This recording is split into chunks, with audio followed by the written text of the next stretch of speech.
வணக்கம். அனைவருக்கும் ஆங்கில புத்தாண்டு நல்வாழ்த்துக்கள். அதிகாலை நேரம் புத்தாண்டை ஒட்டி நம்ம இப்போ ரங்கநாதர் சுவாமி கோவிலில் இருக்கோம். இந்த கோவில் பார்த்திங்கன்னா வைணவ திருத்தலங்களில் 108ல் 1 பூலோக வைகுண்டம் அப்படின்னு சொல்லுவாங்க. ரொம்ப சிறப்பான கோவில். இந்த கோவிலுடைய ஸ்தல வரலாறு அப்படின்னு பார்த்திங்கன்னா, இந்த கோவில் இளைஞரில் இருக்கிற ஸ்ரீ ரங்கநாத சுவாமி, அதாவது பிரம்மா தான் தவமையற்றி தான் பூஜை செய்கிறதுக்கு ஒரு விக்கிரகத்தை பெற்றுக்கிறார் தவத்தின் பலனா.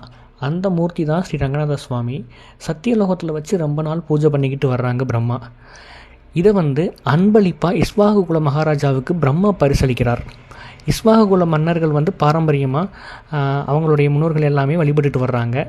இஸ்வாகுகுலத்தில் தான் ஸ்ரீ ராமச்சந்திர பகவான் அவதரித்தார். ஸ்ரீ ராமச்சந்திர பகவானுமே இந்த ரங்கநாத சுவாமி மூர்த்தியை பூஜை பண்ணியிருக்காரு.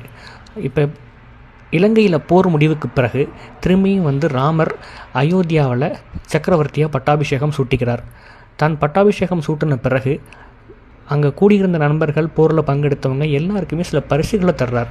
அப்போது விபீஷணனுக்கு பகவான் ராமர் இந்த மூர்த்தியை பரிசாக கொடுத்து அனுப்புகிறார். விபீஷணன் இலங்கையை நோக்கி புஷ்பக விமானத்தில் வர்றார்.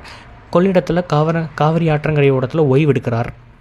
திருப்பி கிளம்பும்போது ரங்கநாதர் சுவாமிக்கு இந்த இடம் பிடித்து போக, இந்த காவிரியோட அழகு பசுமை எல்லாம் பிடித்து இங்கேயே தங்கிடுறார். விபீஷணனும் விடைபெற்றுட்டு போகிறார். அதுக்கப்புறம் மன்னர்கள் எல்லாருமே இங்கே கோவில் கட்டுறாங்க.